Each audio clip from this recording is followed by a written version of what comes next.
श्री राम, जय माता की। प्रेत व्याधा, जो प्रेत होते हैं, जो नेगेटिव एनर्जी होती है, वो व्यक्ति को किस किस प्रकार की बीमारियां दे सकती है, कैसे कैसे रोग, कैसे कैसे प्रतिरोग आपके शरीर में उत्पन्न कर सकती है।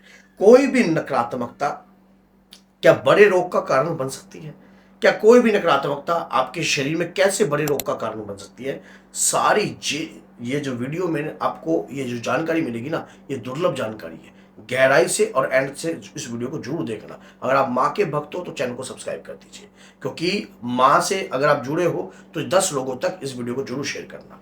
और जब हम माँ का प्रति हमारा विश्वास होता है तो हमारी माँ हमारी कैसे रक्षा करती है। जब कोई भी नकारात्मकता हमारे शरीर में प्रवेश करती है तो शरीर के साथ कुछ कुछ प्रभाव उत्पन्न होते हैं। कई प्रकार के संकेत उत्पन्न होते हैं। आपको महसूस होने लगता है कि आपके घर में, आपके शरीर में, आपके परिवार में कोई नकारात्मकता आ गई है। ये किसको महसूस होता है? जो निरंतर भक्ति करते हैं। जैसे आपके घर के अंदर माँ दुर्गा की पूजा कंटिन्यू होती है, या माँ कालका की पूजा होती है, अपनी कुल देवी श्रेष्ठ देवी की पूजा होती है, माँ की पूजा आप कंटिन्यू अपने घर में कंटिन्यू कर रहे हो, तो आपको ये चीज जो है महसूस होने लगती है कि आपके घर में कोई गंदी शक्ति प्रवेश करी है। और उस गंदी शक्ति को समझने के बाद आपका दिमाग काम करता है कि वाकई में यह शक्ति जो है हमारे घर में आई है, अब हमें इसको काट कैसे करनी है। कैसे आप पहचान लेते हो?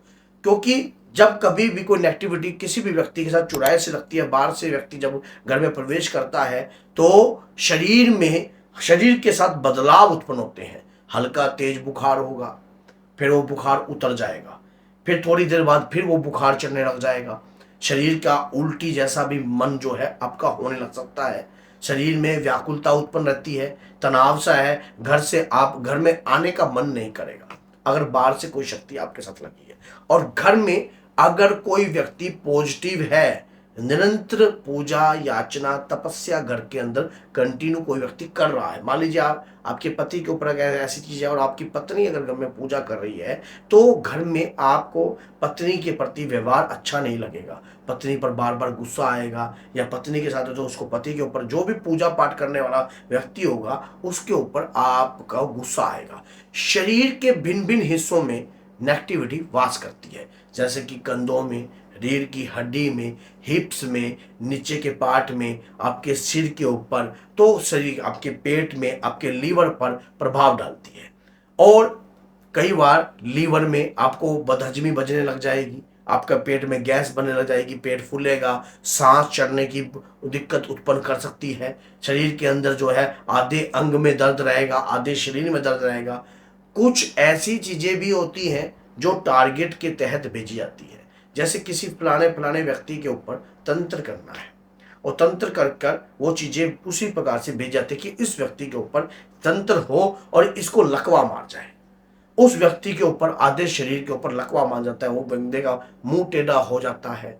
फिर वो धीरे धीरे जिस टारगेट के, मान लीजिए क्या पता कोई टारगेट लेन देन का हो, क्या पता कोई किस प्रकार का व्यवहार हो, क्या पता कोई किस प्रकार की चीज हो, अगर तो आप आध्यात्मिक हो या किसी ऐसी पॉजिटिव एनर्जी के नजदीक हो तो आपका बचाव होना है।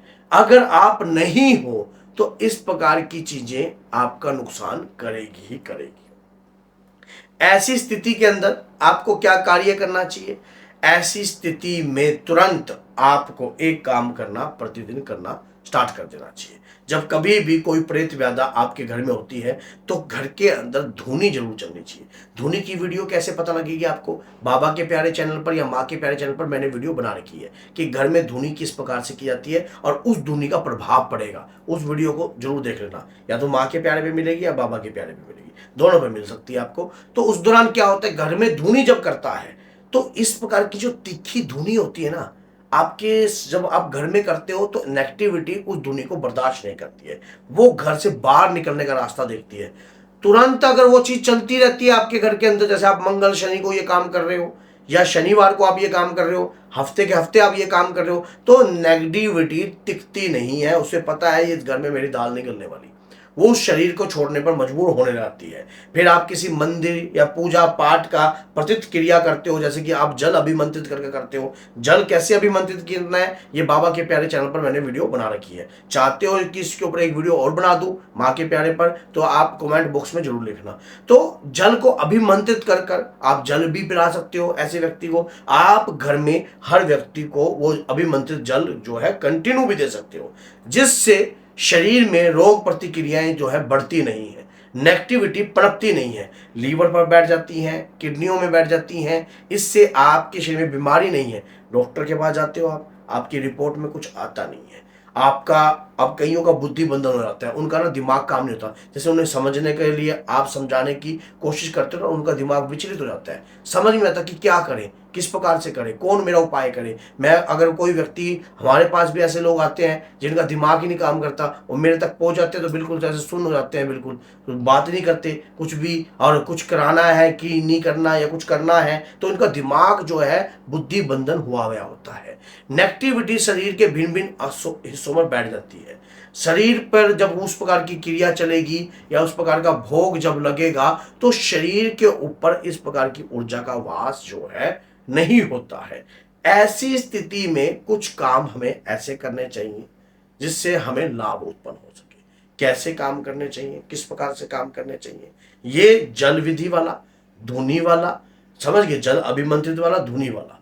अब उसके दौरान आपके शरीर में जब रोग हो, तब आपको हनुमान जी के चरणों में कुछ काली मिर्च अर्पण कर देनी चाहिए, या माँ कालका के चरणों में अर्पण कर देनी चाहिए। माँ से प्रार्थना करनी चाहिए कि हे बाबा, हे माँ, मेरी इस जो मिर्चें हैं इन्हें अभिमंत्रित कर दीजिए। अगर कोई मंत्र का जाप आप कंटिन्यू करते हो, मान लीजिए आपके पास आपके कोई गुरु का मंत्र है, या आप माँ दुर्गा चालीसा का पाठ करती हो, देवी कवच का पाठ करती हो, या जो भी हो, माँ के चरणों में रखकर उस पाठ को कंटिन्यू करो। फिर उसके बाद वही 2 काली मिर्च उस व्यक्ति के जिसके शरीर में रोग है उसे खिला देनी चाहिए। उसके बाद आपको जो जो जोत अर्पण कर रहे हो आप माँ के चरणों में, उस जोत का सेक जो है हाथ लगाकर उस व्यक्ति के शरीर पर जरूर देना चाहिए।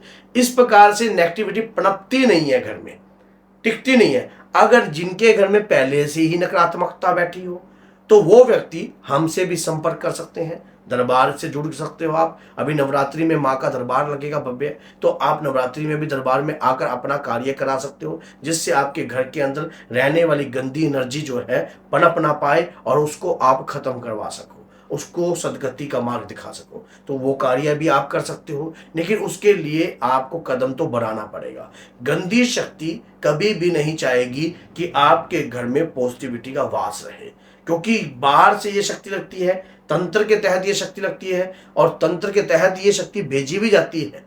घर के मुख्य द्वारों पर मलिनता खिला देती है। जब आप देवी देवताओं को भोग अर्पण करने का प्रयास करते हो तो देवी देवताओं को भोग नहीं लगता, कईयों की पूजा को बांध दिया जाता है, कईयों को किस प्रकार से क्रिया की जाती है। क्रिया करने के कई प्रकार की वो तरीके होते हैं, लेकिन अगर सही गुरु के सानिध्य में रहकर आप उपचार करते हो या नियमित रूप से आप उपचार करते हो, तो ये शक्ति आपके घर में कहीं भी पनप नहीं पाएगी। आपके बच्चों पर, आपके परिवार पर, आपके कारोबार पर, यहाँ तक कि आपके ऊपर ये कहीं भी अपनी जगह बना नहीं पाएगी। फिर इनको मजबूरन निकलना ही पड़ता है।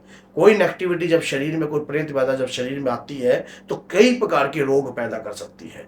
तो जब भी कोई बीमारी होती है और रिपोर्ट में ना आए तो तुरंत आपको एक्शन लेना चाहिए, क्योंकि ज्यादा समय जब किसी चीज को हो जाता है ना, तो वो शरीर पर कब्जा करके बैठ जाती है।